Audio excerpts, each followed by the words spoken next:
안녕하세요. 오늘의 데일리 뉴스레터에 오신 것을 환영합니다. 1. 상황이 러시아보다 나쁠 수는 없다. 2. 과학자들의 탈출. 3. 한국에 바치는 후사. 한번 진실을 알아봅시다. 최근 러시아는 경제적 어려움을 겪고 있으며 이로 인해 많은 사람들이 해외로 이주하고 있습니다. 러시아 경제는 매우 좁은 상황이며 인플레이션이 상승하고 있어 가계부채 문제가 심각해지고 있습니다. 이러한 상황은 러시아의 경제 성장을 저해시키고 있으며 많은 사람들이 삶의 질을 높이기 위해 해외로 이동하고 있습니다. 이러한 상황은 러시아 정부에게 큰 도전을 안겨주고 있으며 이를 극복하기 위해서는 많은 노력이 필요합니다. 정부는 적극적인 대책을 내놓고 있지만 아직 이 문제를 완전히 해결하지 못하고 있습니다. 따라서 러시아의 경제 상황은 여전히 불안정한 상태이며 많은 사람들이 이를 피해 해외로 이주하고 있습니다. 이러한 상황은 러시아뿐만 아니라 세계 경제에도 영향을 미치고 있습니다. 따라서 러시아 정부는 이 문제를 신속하게 해결하고 경제적 안정을 회복해야 합니다. 이를 위해 정부는 혁신적인 정책을 내놓고 국제적 협력을 강화하여 경제적 어려움을 극복할 수 있도록 노력해야 합니다. 세계 전쟁으로 비화되고 있는 우크라이나 전쟁. 전란의 한가운데 러시아의 만행에 보다 못한 러시아 과학자들이 대규모 반대 성명을 내며 푸틴을 비난했는데요. 이 푸틴이 과학자들에 대한 탄압에 나서자 러시아 과학자들이 망명길에 올랐다고 합니다. 자유로운 연구 환경이 보장되고 민주주의 국가인 한국으로 가겠다는 러시아 과학자들의 망명에 잇따르자 북한 정부는 공포에 휩싸였다고 하는데요. 러시아 과학자들 망명 소식에 왜 북한이 동요한 것일까요? 지금부터 관련된 내용을 자세하게 설명해 드리겠습니다. 앵커의 진행으로 차분하게 이어가는 방송. 러시아 앵커는 현재 우크라이나 전쟁에 관한 리포트를 읽고 있었는데요. 갑작스럽게 난입한 인물의 등장으로 조용한 방송은 엄청난 파국을 맞이하게 되었죠. 러시아 국영 채널의 TV 뉴스 방송에 등장한 그녀는 우크라이나 전쟁을 막아야 한다고 주장. 러시아가 지금 푸틴에게 속고 있다고 주장하며 러시아 국민들은 지금 당장 우크라이나 전쟁을 막기 위해 연대해야 한다고 주장했죠. 즉시 출동한 경찰 인력이 그녀를 구금했습니다. 뉴스는 물론이고 러시아에 큰 파장을 가져온 그녀의 이름은 마리아 오브샤니코바. 러시아는 침략 국가이며 이를 인정해야 한다는 주장을 펼치고 있죠. 그녀는 채널1에서 근무하는 편집 담당 직원으로 그동안 지속된 푸틴의 정치 선전물을 만든 것에 책임을 느낀다고 고백. 국민들은 지금이라도 푸틴에게서 탈출해야 한다고 소리 높였습니다. 하지만 이러한 목소리도 러시아에선 통하지 않는데요. 돌발 사고가 나온 방영부는 그 즉시 삭제되었으며 러시아는 관련자에 대해 엄중한 조치를 취했습니다. 많은 방송 관계자들이 푸틴에 의해 끌려가거나 자리를 잃어야 했죠. 푸틴은 국민들을 대상으로 초강력 정보 통제를 진행 중입니다. 러시아가 현재 승리를 이어가고 있으며 우크라이나는 조만간 조국의 품으로 들어온다는 선전을 펼치면서 서방 국가의 프로파간다에 속으면 안 된다는 메시지를 지속적으로 전파하고 있습니다. 하지만 이미 SNS나 유럽과 미국 방송을 통해 현실을 안 러시아인들은 푸틴의 행동은 선을 넘은 것이라고 비난. 이를 위해 전쟁을 멈추고 푸틴을 거부해야 한다는 여론을 만들고 있습니다. 이에 러시아 지식인 계층이라고 할 수 있는 과학자들도 동참했죠. 러시아 과학자들은 우크라이나 전쟁이 일어난 이후 힘을 모아 국제 안보와 전 세계를 위기로 몰고 간 푸틴의 행동을 비난하고 이에 동참하지 않겠다는 선언을 했습니다. 2,500명이 넘는 러시아 주요 과학자들이 이에 서명하고 우크라이나를 존중하는 러시아 과학자들은 러시아의 행동을 강력히 비난. 우리의 형제 자매, 부모님이 살고 있는 우크라이나를 러시아가 침공한 것은 문화적, 기술적 퇴보를 의미하는 것이라고 러시아 정부와 선을 그었습니다. 러시아의 국가 경쟁력에 있어 중요한 역할을 담당하던 과학자들의 집단 성명에 푸틴은 눈 하나 깜짝하지 않았는데요. 집단 성명을 낸 과학자들에 대해 분노하며 이들을 잡아들이라는 명령을 내렸죠. 결국 푸틴의 강경한 태도에 질린 이들 과학자는 망명을 해야 했습니다. 그러지 않아도 푸틴이 집권하던 시기 서서히 과학자들에 대한 간섭과 견제가 심해졌습니다. 조짐은 2019년부터 나타났었는데요. 러시아 과학교육부는 과학인 해외교류 권고안을 제정. 모든 러시아 과학자들은 이 지침을 따를 것을 요구한 일이 있었습니다. 이 조치를 읽어본 과학자들은 경악을 금치 못했는데요. 러시아 과학자들은 최소 5일 전에 외국 과학자와의 만남을 정부에 알려야 하며 해당 모임에 참석한 과학자의 여권 사본을 반드시 정부에 제출할 것이 권고안에 담겨 있었죠. 당시 정부의 조치가 지나치다고 얘기하며 러시아 과학자들 사이에서 푸틴에 대한 분노가 끌어올랐습니다. 생명정보학 전문가 미하일 겔판드 박사는 이 지침을 따르지 않겠다고 말하며 창의적이고 사적인 접촉을 통한 연구는 과학의 기본을 흔드는 일이라고 주장. 러시아 과학자들은 단체 성명을 내며 정부의 통제를 비난하고 나섰죠. 러시아 정부 역시 이들의 강경한 입장에 한 발 물러났습니다. 러시아 당국은 권고안에 불과하다고 말하며 산업 스파이 문제가 대두되는 상황에 어쩔 수 없이 조치를 강화한 것이라는 변명을 내놓았죠. 그런데 과학자들의 전쟁 반대 성명으로 푸틴 정부는 노골적으로 바뀌었는데요. 러시아 과학자들을 통제하겠다는 푸틴의 생각을 드러낸 것입니다. 참지 못한 이들 러시아 과학자들은 대탈출을 감행하게 되었죠. 바로 북한이 그 주인공이었습니다. 러시아 과학자들의 탈출 소식에 경악하지 않을 수 없었다고 하죠. 그런데 어째서 러시아 과학자들의 러시아 탈출 소식에 북한이 당황할까요? 그 이유는 바로 북한의 과학기술 대부분을 러시아가 제공했기 때문입니다. 기초과학이 부실한 북한은 베끼다시피 러시아 기술을 흡수했는데요. 가장 대표적인 부분이 현재 북한이 자랑스럽게 선전하는 미사일 기술입니다.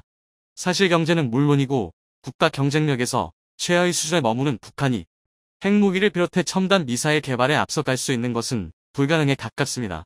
그런데 그걸 꾸준히 지속해낸 국가가 바로 북한이었죠. 그 뒤에 러시아 과학자가 있을 것이라는 의심은 많았지만 직접적으로 증거가 드러나지 않았던 것이 사실이었습니다. 그런데 탈북 과학자의 증언으로 이 사실이 밝혀진 것인데요. 북한에서 미사일 개발에 참여했다가 한국으로 도망친 과학자는 소련이 해체된 직후 25명가량의 연구원이 북한으로 들어와 미사일 개발에 역량을 쏟았다는 사실을 폭로합니다. 당시 1970년대 북한은 미사일을 자체 생산하고자 과학자들을 닥달했으나 기초과학이 부족했던 북한 수준으로는 흉내조차 못 내는 게 현실이었죠. 그런데 소련이 망하면서 소련 과학자들이 북한으로 넘어와 각종 기술을 지원한 덕분에 개발이 급속히 진전된 것입니다. 북한은 이 사실을 잘 알았기에 러시아 과학자들을 극진히 대접했습니다. 이후 2000년대 소련의 뒤를 이은 러시아가 북한에 있는 과학자들을 대상으로 높은 급여와 자리를 약속, 고국으로 돌아올 것을 요청했으나 북한은 이들을 붙잡기 위해 파격적인 혜택을 제공했죠. 개인 연구원에게 한 달 8,000달러라는 파격적인 금액을 약속. 게다가 북한 경제력으로 감당이 안 될 정도의 고가의 차량과 아파트까지 제공하며 이들의 마음을 붙잡는 데 성공했습니다. 덕분에 북한 미사일 개발 수준은 비약적으로 상승했죠. 2017년 북한은 신형 엔진의 연소 실험 성공을 대외적으로 발표 이후 화성 12형 발사에 성공했다는 소식을 알리며 미국은 물론이고 러시아까지 경악할 만큼의 성과를 거두었습니다. 광 미군 기지를 훌쩍 뛰어넘을 사거리 5,000km의 미사일을 자체적으로 개발한 것입니다. 러시아는 결국 북한에 거주하는 러시아 과학자들을 인정. 이후 러시아는 북한이 요청한 과학자들을 보내주며 교류를 이어갔습니다. 이 결과 러시아 과학자들은 북한의 기밀 정보를 많이 취득하게 되었습니다. 북한이 현재 개발 중인 미사일의 수준부터 약점까지 다 알고 있죠. 그런데 러시아 과학자들 상당수가 러시아 정부의 전쟁에 반대하며 다른 국가로의 망명을 시도하게 되면서 문제가 복잡해졌습니다. 비밀 정보를 쥐고 있는 러시아 과학자들이 북한이 아닌 다른 국가, 정확히는 한국을 망명지로 선택하고 있기 때문이죠. 정보 통제는 물론이고 과학자들을 무시하는 푸틴 대신 자유로운 연구 환경이 보장되고 첨단 연구시설을 갖춘 한국이 이들 러시아 과학자들에게 매력적인 장소로 보인 것입니다. 북한 입장에선 자칫 잘못하다가 북한의 미사일 정보를 진 과학자들이 한국 손으로 넘어가는 걸 지켜봐야 하죠. 북한은 러시아 과학자들의 망명을 막기 위해 필사적이라고 하는데요.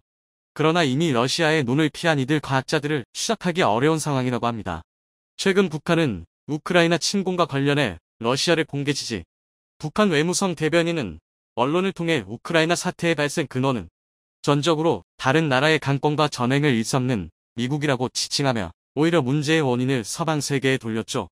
당연히 러시아 과학자들 입장에서 북한으로 갈 명분이 더 없어진 상황. 반면 한국은 이들 과학자들에게 굉장히 매력적인 장소로 대두되었는데요. 한국 역시 북한처럼 러시아와 지속적인 교류를 통해 과학기술을 발전했는데요. 대표적으로 알려진 제품이 바로 김치 냉장고입니다. 러시아 탱크 냉방에 사용되는 열전 소재는 러시아 과학자들의 작품입니다. 그동안은 군용으로만 이용한 이 소재의 가치를 깨달은 한국 과학자들이 국내 기업이 개발한 상품 중 소련 시절까지 포함해 러시아에서 개발되거나 러시아에서 사용된 발명품이 적지 않습니다. 비포장도로를 달리는 전차의 캐터필러부터 벌판과 도심의 레일을 달리는 전기차, 그 외에 친환경 태양광 전지판이나 헬리콥터 등 다양한 분야에서 러시아 과학자가 아이디어를 내놓은 것들이 많은데요. 한국 과학자들은 이들의 아이디어와 기술을 배워 새로운 제품을 개발했고, 이는 한국 기술의 성장으로 이어졌죠. 한국과의 협력을 기억하는 이들 러시아 과학자들 중 특히 우주과학 분야 인재들이 한국으로 넘어오고자 대사관을 통해 한국으로의 망명을 원한다고 하는데요. 실제로 무기 연구 및 생산을 도맡았던 모스크바 열기술연구소 소속 연구자 유리 솔로모노프는 러시아를 도망쳐 한국으로의 망명을 원했다고 합니다. 그는 러시아가 개발한 ICBM 토폴의 중추 인력으로 알려졌는데요. 러시아와는 비교도 안 될 정도로 쾌적한 개발 환경에 감탄했다고 합니다. 그 외에도 많은 과학자들이 한국에 반해 이주 계획을 세우는 등 갑자기 한국이 이들 러시아인들의 유토피아가 되었습니다. 최근 소식에 따르면 미국 재무부가 제재를 가한 러시아인 2명 중 북한의 대륙간탄도 미사일 ICBM 개발에 깊숙한 개입을 한 인물도 한국 망명을 타진하고 있다는 소식이 타스텍 통신을 통해 알려졌죠. 북한의 비밀을 쥐고 있는 인재에 잇따른 한국 입국 소식에 북한은 더욱 긴장을 늦추지 못하고 있습니다. 한국은 우크라이나 전쟁 덕분에 손쉽게 과학 인재는 물론이고 북한의 기밀까지 모조리 파악할 수 있게 된 상황. 한국에게 그야말로 엄청난 기회가 찾아왔는데요. 최근 러시아의 우크라이나 침공 여파로 인해 전 세계가 국방에 대한 중요성을 뼈저리게 통감하게 되면서 세계 곳곳에서 한국 무기에 대한 수요가 촉증하고 있습니다. 특히 지난 23일 미국 군사 전문 매체인 디펜스 뉴스의 충격적인 보도난 직후 러시아와의 무력 충돌 가능성이 대쪽 증가한 우크라이나 인근의 주변국들과 인접국들과의 분쟁이 더욱 심각해지고 있는 중동 국가들 사이에서 한국 무기에 대한 관심과 문의가 촉중하기 시작하고 있는 상황인데요. 실제로 이번 우크라이나 사태의 여파로 인해 천궁, 현궁 등 유도 무기에 대한 관심뿐만 아니라 KF-21, FA-50 등 전투기에 대한 문의가 대쪽 증가했다고 합니다. 당장 최근만 해도 한국산 방산 무기의 압도적인 성능과 신뢰성에 완벽하게 반해버린 쫄란트 정도에서 우리나라와 오랜 분담금 문제로 갈등을 빚고 있는 인도네시아를 제치고 향후 KF-21 블록이 사업에 대한 공동개발의 의지를 매우 적극적으로 표출하고 있는 것은 물론이고 우리 방산업계의 오랜 단골 고객이라고 할 수 있는 필리핀 정부 역시 최근 가장 적극적인 움직임을 보이며 국가 핵심 사업으로서 KF-21 도입을 추진하겠다는 입장을 밝히고 있습니다. 이처럼 폭증하는 한국산 전투기 수요에 따라 타이는 올해 완제기 수출 예상 금액이 1조 3,160억 원 규모로 대폭 증가해 지난해 수출액인 7,659억 원보다 무려 71.8%가량 증가할 것이다 예상하고 있습니다. 여기에 더해 최근에는 예멘 내전을 겪고 있는 중동 국가들 역시 무기 구매가 시급한 상황에서 잇따라 한국 방산업계에 러브콜을 보내고 있는 상황인데요. 결정적으로 올해 초 제9차 한국 UAE 국방장관 회담을 통해 한국형 차세대 전투기 KF-21 보라매에 대한 매우 적극적인 구애 의향을 밝혀왔던 아랍에미리트 정부가 최근 다수의 군사 전문 매체에서 보도되고 있는 충격적인 소식들로 인해 사실상 한국에 대한 책이 전부 사라져버려 향후 KF-21의 도입이 기정사실화되고 있는 상황입니다. 실제로 당시 모하메드 알보아르디 UAE 국방특임 장관은 서울에서의 장관급 회담을 마친 뒤 무려 440km 떨어진 경남 사천시 한국항공우주산업을 직접 방문해 KF-21, T-50, 소형무장 헬기 등 주요 무기 체계 생산시설과 차세대 위성 관련 개발 현장에 깊은 관심을 표했는데요. 심지어 이 역시 UAE 측의 매우 적극적인 사전 요청에 의해 진행된 것으로 알려지게 되면서 현재 다수의 군사 전문 매체들과 외신에서조차 최근 한국과 UAE가 보다 발전된 형태의 방산협력 논의가 나오고 있다는 보도가 쏟아지고 있는 상황입니다. 실제로 최근 해외 군사 전문 매체 조나 자카르타와 아비아치 온라인 에비아시 온라인에서는 미국이 스텔스 전투기 판매를 꺼리고 있는 분위기 속에서 KF-21 보라매는 UAE가 원했던 F-35의 새로운 대안이 될 수 있을 것인가? 거의 동시에 개발된 KF-21 보라매와 수-75 체크메이트의 차이는 무엇인가? 기사를 통해 현재 UAE가 한국산 전투기 도입에 극도의 관심을 보이고 있는 이유를 심층 분석해 나가고 있었는데요. 매체는 그간 UAE가 역사적으로 오랜 파트너십을 구축해온 미국과 유럽에게 무기를 수입해왔고 현재 UAE가 기존에 운용하던 노후화된 전투기를 교체하는 과정에 높인 가운데 최근 급격하게 변하기 시작한 중동의 정세와 맞물려 이제 새로운 파트너를 찾게 되었다고 전하고 있었습니다.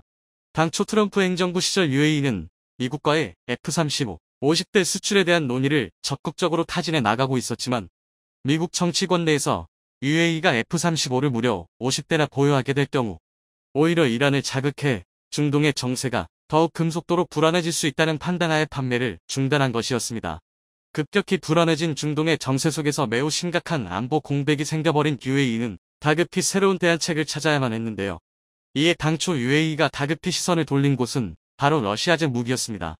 UAE는 이미 일전에도 러시아제 무기들을 여러 차례 구입한 적이 있어 운용과 도입에 상대적으로 부담이 적었고 당초 UAE가 F-35와 같은 스텔스 전투기 도입을 고집해왔기 때문에 러시아산 무기 도입은 다급히 안보 공백을 메워야만 했던 UAE에게 최선의 대안책이라고 할 수 있었습니다.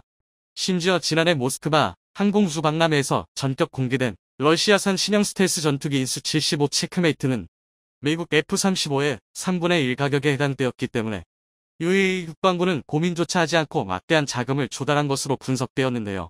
특히 체크메이트를 생산한 러시아 통합항공기 제작사 UH 측은 그동안 여러 항공기 메이커를 인수합병하는 과정에서 무려 8조 3천억 원에 달하는 채무로 깊은 고민에 빠져 있었기 때문에 이때까지만 해도 UAE와 러시아 측의 이해관계는 서로 원활하는 관계라고 할 수 있었습니다.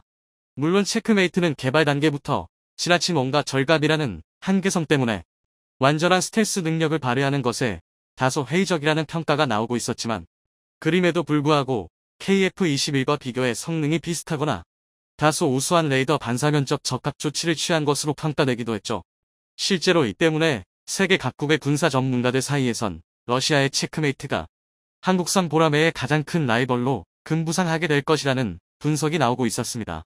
그러나 최근 몇 달 사이 우크라이나 전쟁에서 막대한 피해를 입은 러시아가 당장 전선에 보낼 전투기도 부족한 상황, 충격적인 진실이 밝혀짐과 동시에 자국의 스텔스 전투기 중 거의 대부분의 기종을 전면 수출 중단하기로 결정하면서 당초 중국과 인도, 일부 중동 국가들에 대한 수출이 원천 차단된 것으로 전해지고 있습니다. 심지어 더욱 충격적인 사실은 일부 기종의 경우 향후 10년 이상 수출이 완벽하게 불가능할 것으로 전해져 이들 국가들에선 다급히 대안책을 모색하고 있는 상황인데요. 특히 지난해까지만 해도 미국의 F-35와 성능이 찔적할 것이라는 역대급 포연장담을 해오던 러시아의 수-75 기종은 아직까지 단 한 번도 성공적인 시험 비행조차 마치지 못했으며 현재까지는 그저 컴퓨터 그래픽 상에서만 존재하는 항공기 모델이라는 충격적인 진실이 전해지고 있습니다. 엎친 데 덮친 격으로 대표적인 러시아의 수출용 전투기로 계획된 수-57과 수-75 두 기종 모두 앞으로 최소 10년간 대외 수출이 아예 불가능할 것이라고 디켄스 뉴스는 분석했는데요. 이는 최근 러시아가 우크라이나와의 무력 충돌 과정에서 광범위한 지역의 패배가 기하급수적으로 누적되기 시작하자 다급히 자국의 주요 방위산 업체들의 미사일과 탄약 생산을 최우선적으로 늘릴 것을 지시한 것으로 알려졌기 때문입니다. 이에 따라 필연적으로 러시아군의 향후 전투기 생산량은 급감하게 될 수밖에 없는 상황이며 심지어 무려 1년 가까이 지속된 서방 측의 테러 제재로 인해 전투기 생산에 필수적인 반도체와 주요 항공기 부품이 매우 부족해져 항공기 생산에 필요한 핵심 공작기계의 가동이 대부분 중지된 상태인 것이죠. 실제로 현재 이러한 초유의 문제들 또 안고 있는 러시아군 전투기들은 우크라이나 전선에서의 무리한 출격과 생산 공장의 급조, 부품 부족에 따른 정비 소홀과 불량률 증가라는 억대급 대환장 콜라보로 인해 최근 터무니없는 추락사고가 하루가 멀다 하고 발생하고 있는 상황입니다. 결과적으로 가장 발등에 불이 떨어졌다고 할 수 있는 UAE 쪽에선 다급히 자국의 심각한 안보 공백을 완벽하게 채워줄 만한 새로운 국방협력 파트너를 물색하는 과정에서 최근 한국 방산업계와의 대규모 협력 강화를 추진하고 있다고 다수의 매체들은 분석하고 있습니다. 또한 UAE가 러시아 스텔스기의 도입이 재차 좌초된 상황에서 현재 4.5세대 전투기 중 최고의 성능과 무장 탑재량을 보유하고 있는 KF-21이 가장 우수한 대안책으로 급부상하고 있는데요. 실제로 지난 방한 당시 직접 카이를 방문해 한국의 방산산업 역량에 대한 극찬을 아끼지 않았던 알보아르디 장관은 한국과 UAE 간의 방산 협력이 가장 최우선시 되어야 한다. 재차 강조했을 정도로 현재 UAE는 한국 방산업계에 거는 기대감이 엄청나다고 할 수 있었는데요. 그 이유는 바로 최근 급속도로 악화되기 시작한 중동의 정세 속에서 UAE는 최대한 빠른 시일 내에 강력하고 검증된 다양한 무기를 신뢰할 수 있는 국가에게서 안정적으로 도입해야만 하는 상황이기 때문이었습니다. 그런데 사실 이러한 UAE의 까다로운 조건들을 모두 만족시킬 수 있는 국가가 현재 전 세계에서 오직 한국만이 유일하다고 할 수 있는 상황인데요. 게다가 최근 글로벌 방산업계의 다크호수로 떠오르고 있는 한국 무기의 가장 큰 경쟁력은 다른 국가들과의 이해관계가 다소 옅은 중립국이라는 이점과 가격 대비 성능이 압도적이고 방위산업 후발주자인 점 등을 최고의 장점으로 꼽고 있었습니다. 실제로 한국은 정치적으로 중립국을 표방하고 있기 때문에 수출 경쟁국인 러시아와 중국 무기에 비해 무역 제재 등의 리스크가 없습니다. 특히 최근 들어 무기 수출로 유명한 러시아가 역대급 벌짓을 벌이게 되면서 무기 수출까지 어려워진 상황이라 이번 기회를 통해 한국 방위산업계가 새로운 도약의 발판을 마련하게 되었다는 외신들과 군사 전문 매체들의 분석이 쏟아지고 있는 이유인 것입니다. 한국은 미국과 러시아 등에 비해 방위산업의 후발주자인 점도 수출 경쟁력을 높이는 이유 중 하나로 꼽히고 있는데요. 기술이 개발된 지 얼마 되지 않아 생산 라인이 멈추지 않고 최소 10년 이상 가동될 가능성이 매우 높기 때문이죠. 실제 FA50과 T50 같은 경우에도 경쟁국의 기준과 달리 현재 생산 라인이 매우 활발하게 가동되고 있고 2032년까지 120대 실전 배치를 목표로 두고 있는 KF-21의 생산 라인은 말할 것도 없는 상황입니다. 각국의 무기 수요가 긴급해진 상황에서 생산 라인 운용 여부는 매우 중요한 고려 사항이 되기 때문에 최근 한국 방산업계의 경쟁력이 급부상하고 있는 것이죠. 또한 첨단 무기 개발에 있어서도 기존 방산선 진국들에 비해 다소 뒤처진다고 할 수 있을지라도 후발주자가 갖게 되는 이 점 역시 존재하는 상황인데요.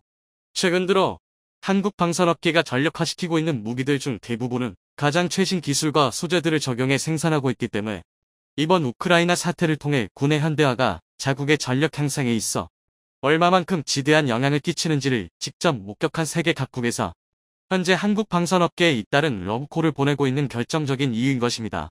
실제로 이러한 전 세계적인 방산업계 기조 변화를 통해 우리나라는 그동안 축적해온 세계 최고 수준의 국방기술과 무기체계 제작 능력 등을 고려해 본다면 현재 2년 내에 방산 수출 5대 강국이라는 타이틀을 거머럴 가능성이 매우 높아졌다고 분석되고 있는 상황입니다.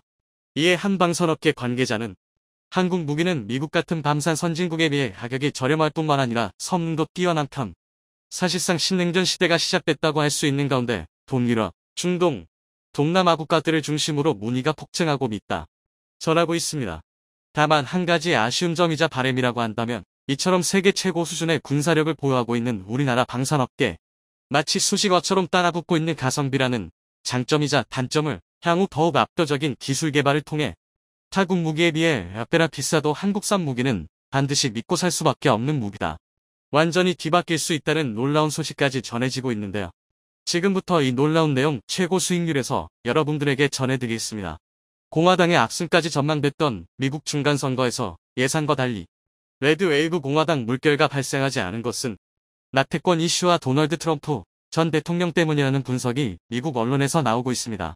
현직 대통령 집권 2년 차에 진행되는 중간선거는 전통적으로 집권당의 무덤으로 불릴 정도로 야당에 유리한 선거라는 게 대체적인 평가입니다. 2차 세계대전 이후로 1998년과 2002년처럼 탄핵 역풍이나 9.11 테러와 같은 대형 이슈가 있었던 해를 제외하고는 야당이 승리했습니다. 가령 버락 오바마 전 대통령이 첫 번째 임기 중반에 치른 2010년 중간선거에서 공화당은 하원 의석 60석을, 트럼프 전 대통령 때인 2018년 중간선거에서 민주당은 하원 40석을 각각 추가하며 대승을 거뒀습니다. 이번에도 막판에 상승세를 탄 공화당이 하원에서 대승하고 상원도 이길 수 있다는 전망이 나왔습니다. 하지만 막상 뚜껑을 열어보니 상원은 팽팽한 대결세를 보인 끝에 조지아주 결선 투표에서 승패가 최종 결론이 날 가능성이 큰 상태이고 하원도 10석 안팎의 격차로 힘겹게 다수당이 될 것으로 전망되고 있습니다. 이렇게 되면 2002년 이후로 집권당을 정치적 궁지로 몰아넣는 야당의 물결이 없는 첫 번째 선거가 될 것이라고 뉴욕타임스의 마이티는 보도했습니다. 자, 그런데 바이든과 미국 민주당 입장에서 충격적인 결과인 것은 여전합니다. 이번에 공화당이 4년 만에 하원을 탈환했습니다. 하원의 권력은 막강합니다. 미국 대통령 선거에서 선거인단을 과반수 획득한 후보가 없는 경우는 하원이 대통령을 선출하는 권한을 가지고 있습니다. 즉 2024년에 열릴 대통령 선거에서 트럼프와 바이든 모두 박빙의 결과 과반수를 획득하지 못하면 이번에 다수당이 된 공화당 하원 의원이 트럼프를 대통령으로 선출할 것이라는 이야기입니다. 하원은 대통령을 선출할 수 있는 권력도 있지만 현직 대통령을 끌어내릴 수 있는 권력도 가지고 있습니다. 대통령, 부통령 그 외의 재판관을 포함한 연방 공무원에 대한 탄핵 재판에선 하원의 과반수의 찬성에 근거하는 소추를 받아 상원이 재판하여 상원이 3다수의 찬성에 의해 탄핵 대상자를 면직시킬 수 있습니다. 미국 의회 전문 매체인 더힐은 실제로 공화당 의원들이 중간선거 직후 바이든의 탄핵을 추진할 것이라고 전했습니다. 바이든을 포함해 국토안보부 장관과 법무장관까지 한 번에 탄핵시키려 한다는 계획이고 공화당이 하원을 장악하게 된 이상 이는 시간 문제입니다. 이뿐만이 아닙니다. 하원은 예산 법안을 심의하는 절대 권력을 가지고 있습니다. 한국차별법을 포함해 바이든이 그동안 신나게 서명했던 정책들의 예산을 하원이 심의하게 되는데 공화당이 모두 거절할 것으로 알려졌습니다. 특히 한국 사회이자 공화당 내 잠룡이라 불리며 트럼프에 이어 두 번째로 막강한 영향력을 지닌 레리 호건은 한국을 위해 바이든의 한국 전기차에도 세제 혜택을 당장 줘라라고 직접 서한까지 보내는 이번 선거에서 공화당이 하원을 장악하게 되면서 엄청난 변화를 예고했습니다. 자, 그런데 놀랍게도 현재 미국 현지에서는 한국이 미국의 중간선거 결과를 뒤집을 만한 엄청난 패를 쥐고 있다는 놀라운 기사들이 쏟아져 나오고 있습니다. 그 이유는 정말 놀라웠습니다. 너무나도 중요한 예산안 결정권을 쥔 하원을 공화당에 내준 바이든. 상원까지 공화당에 내주게 되면 바이든은 앞으로 2년 동안 아무것도 하지 못하는 허수아비 대통령이 됩니다.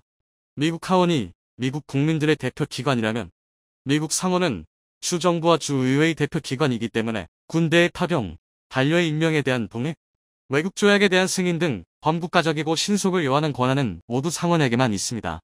상원 의원은 그 수가 적고 임기도 길어 하원 의원보다 훨씬 권위와 희소성이 있기 때문에 미국 각 주의 주지사와 함께 4년마다 주목받는 미국 대권 주자로도 꾸준히 거론되는 지위를 가진 자리입니다. 상원 의원은 고위공무원을 임명하는 권한뿐만 아니라 탄핵 심판 권한도 가지고 있습니다. 하원이 탄핵 소추를 하고 상원이 탄핵을 심판하게 되죠. 이미 하원을 장악한 공화당이 바이든의 탄핵을 예고한 만큼 상원까지 차지하게 되면 일사천리로 탄핵이 결정됩니다. 자, 그런데 조지아주가 다시 선거를 열기로 확정했습니다. 조지아주는 모든 후보가 과반 득표에 실패할 경우 이번 달 말에 결선 투표를 시행하기로 했습니다. 보시면 조지아주의 결과에 따라 공화당과 민주당의 운명이 완전히 바뀝니다. 민주당은 조지아마저 공화당에 뺏겨 상원을 내주게 되면 이제는 바이든의 탄핵도 막을 수 없을 뿐더러 운이 좋아 탄핵을 당하지 않는다 하더라도 바이든은 앞으로 2년 동안 아무것도 할 수 없게 되고 2024 미국 대통령 선거에서 공화당이 앞선 가능성이 매우 커집니다. 자, 그런데 놀랍게도 이렇게 중요한 조지아주는 한국의 텃밭이라 불리고 있습니다. 한국의 영향력이 절대적으로 강력한 곳인데요. 인구 1000만이 넘는 미국의 초대형 도시 조지아에는 놀랍게도 한국 기업이 무려 130개나 있습니다. 전기차부터 시작해 배터리 등 업종도 매우 다양할 뿐만 아니라 모든 업종이 신산업과 관련돼 있어서 미래가 더욱더 기대되고 있습니다. 그리고 이 130개가 넘는 한국 기업들이 직접 고용한 조지아주 미국인들만 22,000명이 넘고 현지 이 3차 밴드들까지 포함하면 수십만 명에 달할 것으로 분석되고 있습니다. 이들의 부양가족까지 합산하면 최대 수백만 명의 조지아주 인구를 한국 기업 130개가 담당하고 있을 만큼 조지아주에서는 한국의 영향력이 절대적으로 막강합니다. 실제로 조지아주 주지사는 현대차를 만나 바이든의 한국차별법을 강하게 비난하며 현대차에게 가장 특별한 혜택을 주겠다고 약속하며 조지아주에서 가장 많은 일자리를 제공하고 있는 현대차를 실망시키지 않을 것이라 전했습니다. 이뿐만이 아닙니다. 조지아주는 11월 22일을 김치의 날로 선포하고 이날 1000만 조지아인들의 한국의 김치를 널리 알리는 한국을 가장 특별하게 생각하고 있음을 증명했습니다. 이 때문에 조지아주 선거에서는 얼마나 한국 기업에 다니는 이들에게 큰 혜택을 주는지 한국 문화에 대해 어느 후보가 더 많이 알고 있는지가 투표자들의 초미 관심입니다. 따라서 조지아주에서 한국인들에 대한 대우와 한인의 위상은 다른 어느 주보다 훨씬 높고 특별한데요. 조지아주의 한인 인구가 본격적으로 늘어난 것은 지난 2005년 즈음부터입니다. 당시 미국 뉴저지주에 있던 H마트라는 한인 마켓이 조지아주 주도인 애틀랜타시 인근 기넷 카운티에 들어오면서입니다. 이때부터 뉴욕, 캘리포니아, 플로리다, 시카고 등 미국 전역에서 한인들의 인구 유입 및 자본 유입이 엄청나게 늘어났습니다. 뉴욕, 뉴저지, 시카고가 집값이 1-3 수준인 조지아는 한국까지 비행기 직항 대한항공이 거의 매일같이 운행되고 있고 골프 비용도 엄청나게 쌓아낸 은퇴자들에게 천국 같은 곳으로 각광을 받았습니다. 그 당시 한인 인구는 약 5만 6만 명 정도였는데 지금은 이보다 훨씬 더 많이 늘어났습니다. 그 이후로도 조지아주에는 캘리포니아에서 진출해온 아시마켓, 한국의 농심가에서 온 메가마트, 그리고 남대문 마켓 등 한인 마켓들이 잇따라 생겨났고 현재는 셀 수도 없을 정도로 한국 간판들이 조지아주를 뒤덮었습니다. 한인 마켓을 중심으로 그 주변의 찜질방, 노래방, 포장마차, 술집, 샤브샤브, 빵집, 병원, 학원 등도 더 많이 들어서 캘리포니아에서 온 한인들조차 신기해할 정도로 한인 상권의 비약적인 발전은 순식간에 진행됐습니다. 더 놀라운 건 조지아주 한인 상권의 건물들이 모두 신축 건물인데다 규모도 엄청 크다는 점입니다. 건물이나 편의시설이 노후된 캘리포니아나 뉴욕에서 오신 분들이나 한국 본국에서 직접 오신 분들은 이런 한인 상권의 위험에 입을 다물지 못할 정도입니다. 그리고 지금 현재는 한국이 조지아주 경제를 쥐며 가장 강력한 영향력을 행사하고 있고 이 때문에 한국의 뒤통수를 쳤던 바이든이 한국에 다시 도움을 요청하는 놀랍고 진기한 상황이 만들어졌으나